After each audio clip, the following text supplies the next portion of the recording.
Door bolt మీద ముగ్ధ చేయి పడింది. కార్తికేయ మెదడు కంప్యూటర్ కన్నా వేగంగా మెగాబైట్లు, గిగాబైట్లు దాటింది. బోల్ట్ తీసే చివరి క్షణంలో కార్తికేయ చేతివేలు చురుగ్గా కదిలింది ఐఫోన్ మీద. ఆ క్షణం మరణ మృదంగం మొదలవుతుందా? యాసిక్ పెదవుల మీద వికృతానందం. ముగ్ధ బోల్ట్ మీద చేయి వేయగానే క్లిక్ మన్న సౌండ్ వినిపించింది. డోర్ ఆటోమేటిక్ లాక్ అయింది.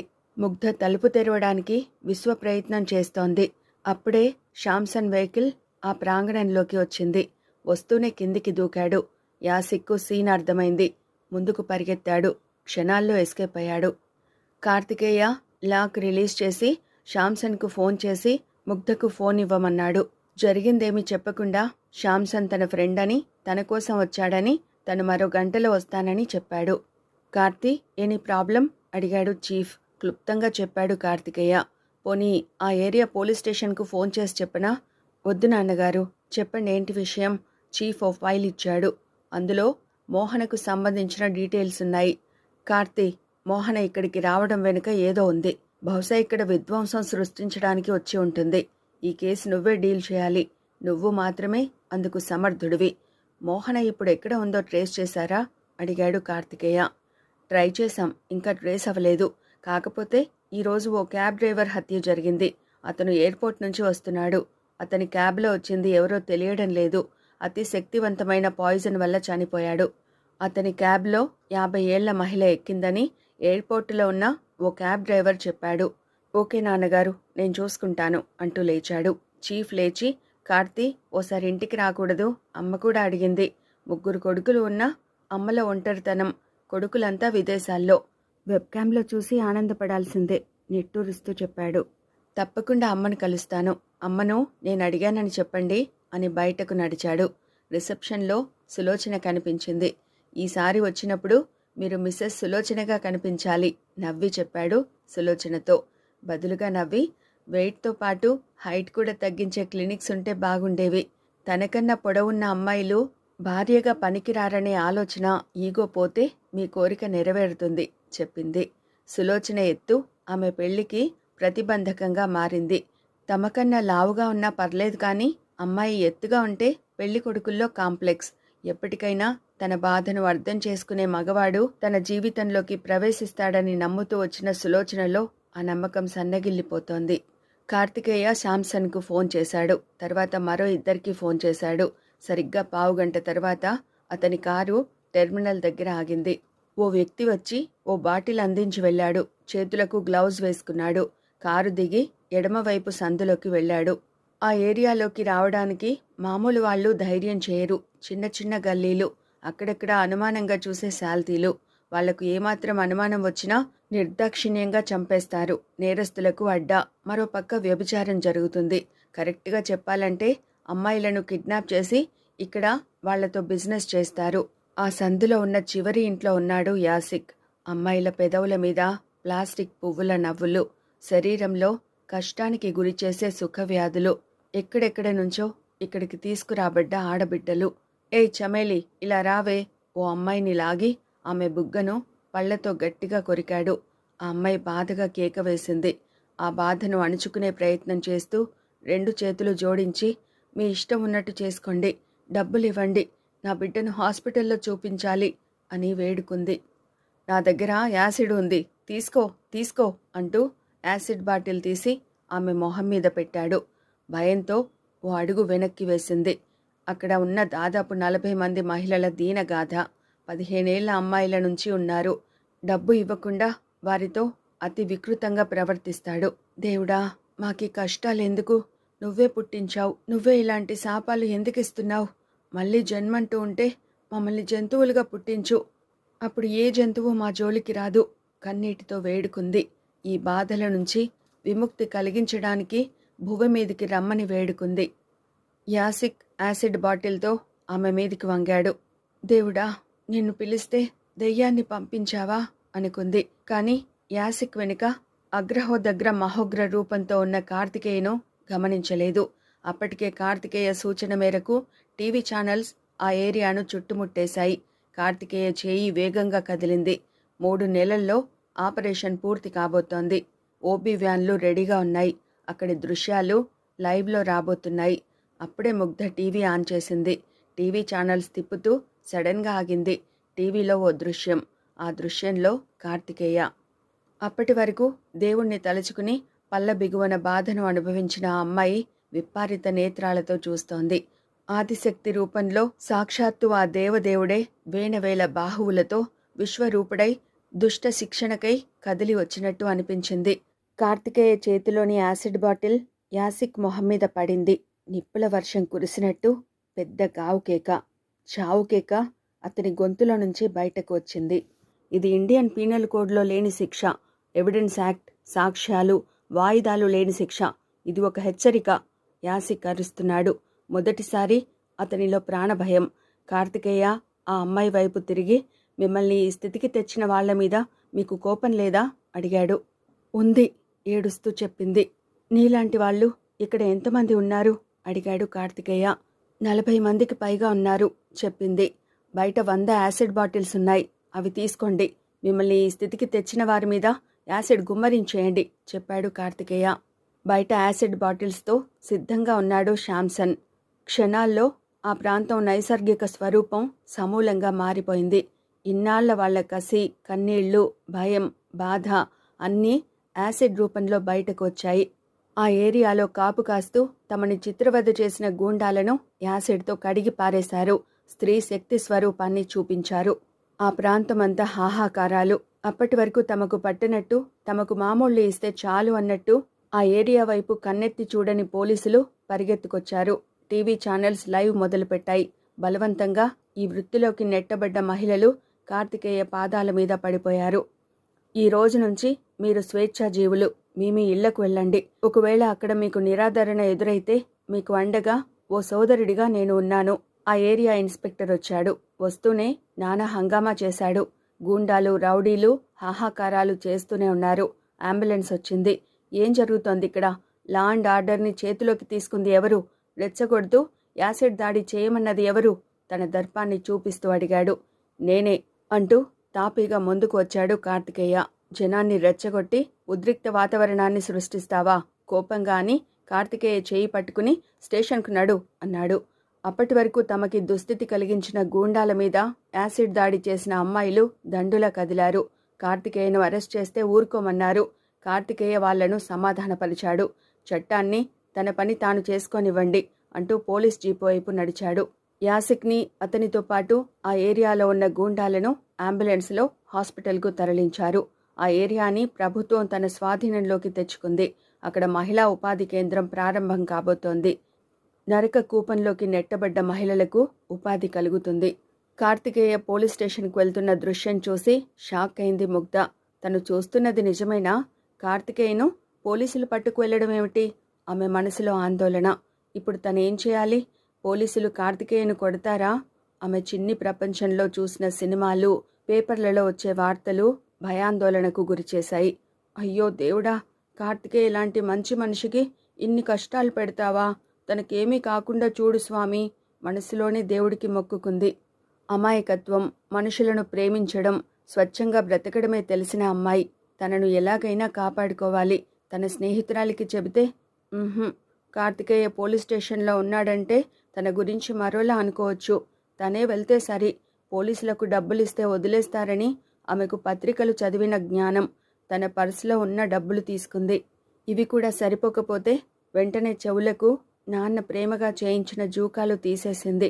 అది సరిపోకపోతే మెడలో సన్నటి చైనుంది. అన్నీ ఇచ్చి కార్తికేయను కాపాడుకోవాలి. పోలీస్ స్టేషన్కు బయలుదేరింది. సరిగ్గా గంట తర్వాత ముగ్ధ పోలీస్ స్టేషన్లో ఉంది. అడ్రస్ కనుక్కుని వచ్చేసరికి ఆ టైం అయింది. ఏం కావాలి? తన ఎదురుగా ఉన్న ముగ్ధను అడిగాడు ఇన్స్పెక్టర్. మీరు ఇందాక అరెస్ట్ చేశారే, వారిని విడిచిపెట్టాలి. ఎవరు? ఇన్స్పెక్టర్ అడిగాడు. కార్తికేయ చాలా మంచివారు, ప్లీజ్ అతన్ని వదిలేయండి.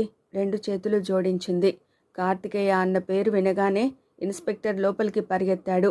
2 నిమిషాల తర్వాత వచ్చాడు. ప్లీజ్ ఇన్స్పెక్టర్ గారు, వారిని వదిలేయండి. బ్రతిమలాడుతూనే ఉంది. ఇదిగోండి డబ్బు, నా చెవి జూకాలు, చైన్ అంటూ అతడి ముందు పెట్టింది. అప్పుడే ఆమె వెనుక అలికిడి. తల తిప్పి చూసింది. అలసిపోయిన మొహంతో కార్తికేయ పరిగెత్తుకు వెళ్ళింది. అతన్ని గట్టిగా పట్టుకుంది. మీకేమీ కాలేదుగా? ఇన్స్పెక్టర్ గారికి చెప్పాను. డబ్బు, నా చెవి జూకాలు, మెడలో చైన్ కూడా ఇచ్చేశాను. నాకెంత భయమేసిందో తెలుసా? వీళ్ళు మిమ్మల్ని ఏమీ చేయలేదు కదా? చెబుతూ ఏడుస్తోంది. సంతోషం, బాధ, దుఃఖం. కార్తికేయకు మాటలు రావడం లేదు. వారతి కడుతుంటే ఉడత సాయం గుర్తొచ్చింది. తన కోసం తెలియని ఢిల్లీలో పడ్డ పాటలు. ఇంకా తనెంత తప్పించిపోయిందో చెబుతూనే ఉంది. తన ఒంటిని తడిమింది. పోలీసులు చేయి చేసుకున్నారేమోనని. ఇన్స్పెక్టర్ కళ్ళు చెమర్చాయి. టేబుల్ మీద ముగ్ధ పెట్టిన డబ్బు, జూకాలు, చైన్ తీసుకువచ్చి ముగ్ధ చేతిలో పెట్టాడు. స్టిఫ్గా నిలబడి కార్తికేయకు సెల్యూట్ చేశాడు. ఐఎమ్ సారీ సార్ అన్నాడు. కార్తికేయ ముగ్ధ చేయి పట్టుకుని బయటకు నడిచాడు. ఇంటికి వచ్చారు. ఇంకా ట్రాన్స్లోనే ఉంది ముగ్ధ. తను భయపడింది. కానీ పోలీస్ స్టేషన్లో కార్తికేయకు సెల్యూట్. ఆ విశ్వరూపాన్ని చిట్టెలుకలా తను కాపాడాలని వెళ్ళిందా? సారీ పిచ్చిదాన్ని. మిమ్మల్ని తక్కువగా అనుకుని అపోహపడి భయపడి పిచ్చిదానిలా. ఆమె మాటలు పూర్తి కాకుండానే ఆమెను మంచం మీద కూర్చోబెట్టాడు. తను నేల మీద కూర్చుని ఆమె ఒడిలో తలపెట్టాడు. అతనికిప్పుడు ఏడ్వాలనిపిస్తోంది. ఓ చిన్ని ప్రాణం విలవిల్లాడిపోవడం చూశాడు. అది తనలాంటి ఓ అనాథ కోసం. 2 చేతులతో ఆమెను చుట్టేశాడు. ముగ్ధ చేతులు కార్తికేయ తల మీద ఉన్నాయి. మౌనం ఎంత అందంగా ఉంటుంది. స్పర్శ ఎంత గొప్పగా ఉంటుంది. మండు వేసవిలో మంచు గదిలో విశ్రమిస్తున్నట్టు ఉంది. బీడు భూమిలో కుంభవృష్టిగా వర్షం కురిసినట్టు. ఓదార్పు మేఘం తన మది చుట్టూ పరిభ్రమిస్తున్నట్టు. కాలంతో పనిలేదు. ఒంటరితనం జాడలేదు. వేదనల ఊసులేదు. రామలాలి మేఘ శ్యామలాలి వటపత్ర సాయికి వరహాలలాలి. చిన్నప్పుడెప్పుడో అమ్మ లీలగా పాడి తనని నిద్రపుచ్చిన జ్ఞాపకం. ఇప్పుడు కార్తికేయను నిద్రపుచ్చాలని కాదు, అతని అలసటను తరిమివేయాలని ప్రయత్నిస్తోంది ముగ్ధ. చిత్రంగా తను పెళ్లి కాని అమ్మాయిని గుర్తుకు రాలేదో. తనవాడే కదా, పెళ్ళైతేనే తనవాడా, తాళి కడితేనే మనువాడినట్టా అన్న భావమో. ఎంత గొప్ప భద్రతా భావం. ముగ్ధ తన కోసం ఎంతగా తాపత్రయపడింది. తనను కాపాడుకోవాలన్న ఆ ఫీలింగ్ గొప్పగా ఉంది.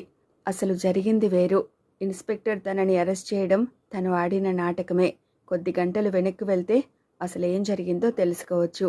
కార్తికేయను అరెస్ట్ చేసి పోలీస్ స్టేషన్కు తరలించారు. అక్కడ అప్పుడు జరిగిందేమిటి?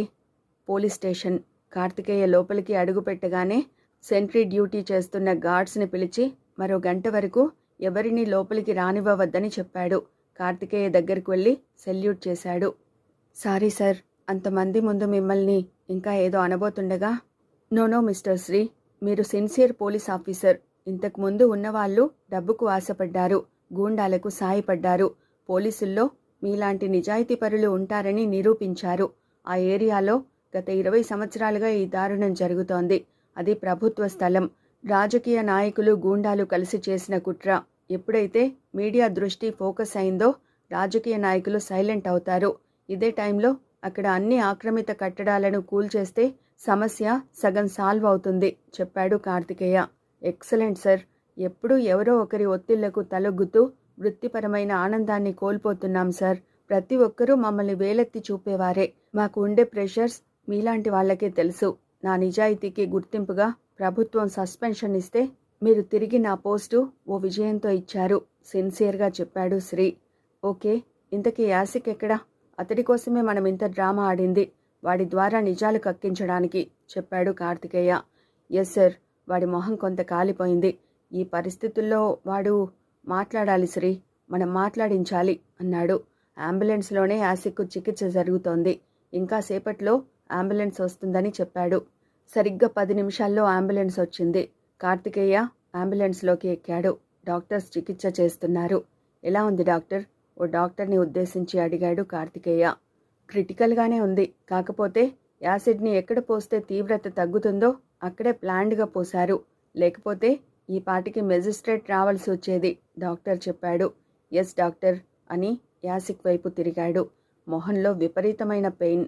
అంత బాధలోనూ తన మీద యాసిడ్ పోసి పలకరించడానికి వచ్చిన కార్తికేయ వంక భయంగా చూశాడు. హలో మిస్టర్ యాసిక్, ఎలా ఉన్నావు అంటూ కుడి చేతిలో ఉన్న యాసిడ్ బాటిల్ తీసి, అన్నట్టు నువ్వు బాత్రూమ్ క్లీన్స్ చేయడానికి కాకుండా అమ్మాయిల మొహాలు కాల్చడానికి, జనాన్ని భయభ్రాంతులను చేయడానికి స్పెషల్ యాసిడ్ తయారు చేస్తావటగా. కుటీర పరిశ్రమ అన్నమాట. Very good. నీకో విషయం తెలుసా అంటూ తన చేతిలో ఉన్న యాసిడ్ బాటిల్ చూపిస్తూ, ఇది నీ తయారీనే. బోల్డు డబ్బులు పోసి కొన్నాను. ఈ యాసిడ్ పనిచేస్తుందా లేదా అన్నది చెక్ చేయాలిగా, అందుకే అంటూ యాసిడ్ బాటిల్ మూత తీశాడు. అదంతా చూస్తున్న డాక్టర్ షాక్ అయ్యాడు. ఏమిటది? మీరేం చేస్తున్నారు? ట్రీట్మెంట్ ఇప్పించేది మీరే, యాసిడ్ పోసేది మీరేనా? సారీ, దీనికి నేనెంత మాత్రం ఒప్పుకోను సీరియస్గా చెప్పాడు. డాక్టర్ కపర్ధి, లాస్ట్ ఇయర్ మీ అమ్మాయి ల్యాబ్లో ప్రాక్టికల్స్ చేస్తుండగా యాసిడ్ మొహం మీద పడి మీ అమ్మాయి మొహం కాలిపోయింది కదూ అడిగాడు కార్తికేయ. అవును. ఆ విషయం మీకెలా తెలుసు? ఆ యాసిడ్ పోసింది ఓ రాజకీయ నాయకుడి కొడుకు. భయంతో మీరు ఆ నిజం దాచారు. ఆ యాసిడ్ను తయారు చేసి వాడితో కలిసి మీ అమ్మాయి మీద యాసిడ్ దాడి చేసింది వీడే. వదిలేయమంటారా అడిగాడు కార్తికేయ. ఆ డాక్టర్కి కాలిపోయిన కూతురు మొహం గుర్తొచ్చింది. కోపం తన్నుకొచ్చింది. చంపేయండి సార్, కాల్ చేయండి ఏడుస్తూ చెప్పాడు. కార్తికేయ ఆ డాక్టర్స్ బృందం వైపు తిరిగి, ప్లీజ్ 5 నిమిషాలు వ్యాన్ బయట వెయిట్ చేయండి. అంతా కిందకి దిగారు. కార్తికేయ యాసిక్ వైపు తిరిగి, నేను అడిగే ఒకే ఒక ప్రశ్నకు సమాధానం చెప్పు. తెలిసి చెప్పకపోయినా, తెలియక చెప్పకపోయినా నీ మొహం నువ్వు తయారు చేసిన యాసిడ్లో కాలిపోతుంది అంటూ యాసిడ్ బాటిల్ మూత తీసి పైకి లేపి అతని మొహానికి కాస్త ఎత్తులో పెట్టాడు. ఏం చెప్పాలి? కార్తికేయ అన్నంత పని చేస్తాడని అర్థమైంది. మోహన ఎక్కడుంది? షాక్ అయ్యాడు. అంటే కార్తికేయ సామాన్యుడు కాదు. సారీ మిస్టర్ యాసిక్, నువ్వు ఎక్కువ ఆలోచించి ఏదో చెప్పి ప్రయోజనం లేదు. నేను నమ్మేలా చెప్పాలి. రాణా సర్కిల్లో ఏషియన్ లాడ్జిలో ఉంది. వెంటనే కార్తికేయ మెదడు పనిచేయడం మొదలుపెట్టింది. అది చాలా చవక లాడ్జ్. అక్కడ ఆడవాళ్లు ఉండే అవకాశం లేదు. అదే ప్రశ్న కార్తికేయ అడిగాడు. మోహన మగవాడిలా ఆ హోటల్లో రూమ్ తీసుకుంది యాసిక్ చెప్పాడు. అంటే మరో హత్య తప్పదన్నమాట అనుకున్నాడు. నిజం చెప్పానుగా, నిజం చెప్తే వదిలేస్తానని అన్నారుగా అడిగాడు యాసిడ్. నేను మాట తప్పను, వదిలేస్తాను అంటూ యాసిక్ మొహం పైన పెట్టిన యాసిడ్ బాటిల్ వదిలేశాడు. యాసిక్ మొహం మీద పడేలా. అంబులెన్స్ నుంచి బయటకు వస్తున్న కార్తికేయ సెల్కు ఓ మెసేజ్ వచ్చింది. భారత పార్లమెంటుపై దాడి కేసులో అఫ్జల్ గురుకు ఉరిశిక్ష అమలు మెసేజ్ అది. ఎన్నో యుగాల అలసట ఒక్క క్షణంలో ముగ్ధ సమక్షంలో సేద తీరితే ఓదార్పు పొందినట్టుగా ఉంది. కళ్ళు తెరిస్తే ఇది కలలా మిగిలిపోతుందేమో అన్నంత భయం. ముగ్ధ తొలిసారి ఏకవచన ప్రయోగం. చెప్పండి. ముగ్ధ అతని జుట్టులోనికి చేతులు పోనిచ్చి అంది. ఇది కళా, నిజమా, భ్రాంతా? ఏమీ తెలియడం లేదు. మొదటిసారి నన్ను నేను ఆవిష్కరించుకుంటున్నాను. నాకు ఊహ తెలిసాక ఈ ఢిల్లీ వీధుల్లో తిరిగాను. నేనెవరో నాకే తెలియదు. వీధి బాలలతో నా బాల్యం గడిచింది. ఈ ఢిల్లీ నగరం ఎన్నో అనుభవాలు నేర్పింది. ప్రతి అనుభవం ఒక జీవిత సత్యాన్ని నేర్పింది. పేపర్లు వేశాను. రైల్వే స్టేషన్లో నా మకాం, పనికిరాని భోగి నా ఇల్లు, హోటల్లో కప్పులు కడగడానికి కూడా సిగ్గుపడలేదు. నా ధ్యేయం ఒక్కటే, అందరికీ ఉపయోగపడేలా బ్రతకాలని. కానీ ముగ్ధ, అతని గొంతు పూడుకుపోయింది. మనసులోని మాట గాద్గదికమవుతోంది. నాకంటూ ఒక ఓదార్పు, నాకంటూ ఓ మనిషి. నగరం నిద్రపోయే వేళ నేనింకా మెలకువగానే ఉంటాను. ఎక్కడో ఎప్పుడో ఎవరో నా కోసం వస్తారని మేఘాల్లో తేలి వర్షంతో పాటు కిందికి దిగి వస్తారు. నన్ను వెతుక్కుంటూ నా కోసం వస్తారు. ఇది నా ఊహ. నేను ఇంట్రావర్ట్నా ఏమో నాకే తెలియదు. నాకు తెలిసిన ప్రపంచం ఈ ఇల్లు, నా ఉద్యోగం, ఈ అక్షరాలు. ఇప్పుడు ఈ ప్రపంచంలోకి, నా ప్రపంచంలోకి నువ్వే నా ప్రపంచమై జయదేవుని అష్టపదిలో సప్తపదిని నా ఇష్టపదిగా మార్చి, నా మనసు గది సప్తవర్ణాలతో రంగులు వేసి, ఇంద్రధనస్సును నేను విశ్రమించే పడకగా మార్చి, నా సాన్నిహిత్యాన్ని ఆకాశపు కప్పుగా చేసి, హిమం సైతం అందించలేని చల్లదనాన్ని నీ మనసు, వెచ్చదనాన్ని నీ స్పర్శ అందిస్తుంటే ఆగి తలెత్తి ముగ్ధ వైపు చూశాడు. అతని ప్రమేయం లేకుండానే, అతని అనుమతి లేకుండానే 2 కన్నీటి చుక్కలు కనుకొలుకుల సరిహద్దులు దాటి బుగ్గల నుంచి జారి ఆత్మార్పణకు సిద్ధమయ్యాయి. చప్పున తన తలను కిందికి వంచి ఆత్మార్పణకు సిద్ధపడ్డ ఆ కన్నీటి చుక్కలను బంధించడానికి పెదవులను ఆశ్రయించింది. పరమశివుడు గరళాన్ని గొంతులో బంధిస్తే ముగ్ధ తన కార్తికేయుడి కన్నీళ్లను నేలపాలు కానివ్వకుండా వాటి ఆయుష్ తీరిపోకుండా తన పెదవులతో అడ్డుకట్ట వేసింది. అతని తల ముగ్ధమొహం అనబడే ఆకాశాన్ని చూస్తోంది. ఆ దేవుడే, ఈ దేవుడే నా ముందు నిలిచి తన భావాలను మంత్రాక్షరాలుగా వినిపిస్తూ ఉంటే, ఈ దేవుడు నా దేవుడే అన్న అద్భుతమైన భావం, వాస్తవం నా మనసును ఆక్రమించుకుంది. నన్ను ధన్యురాలిని చేసింది. ప్రభూ, ఏమిచ్చి మీ రుణం తీర్చుకోను? ముగ్ధ మాటలు పెదవులు దాటలేదు. కానీ అవి అశ్వవేగాన్ని మించి, మనోవేగాన్ని అధిగమించి కార్తికేయ హృదయాన్ని చేరి ఆమె సందేశాన్ని విన్నవించాయి. ముగ్ధ లేచి అతని పక్కనే కూర్చుంది.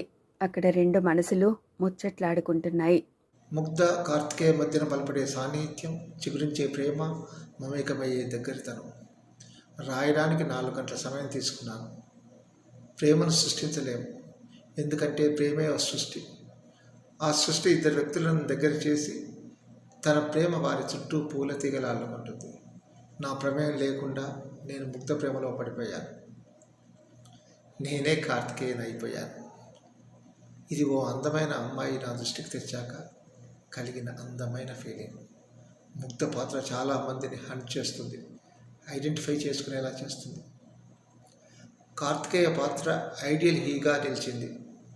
రచయిత ఓ సంఘటన సృష్టించడానికి, ఆ సంఘటనకు అర్థవంతమైన నేపథ్యం సమకూర్చడానికి పడే పెయిన్ చాప్టర్ పూర్తయ్యాక మర్చిపోతాం.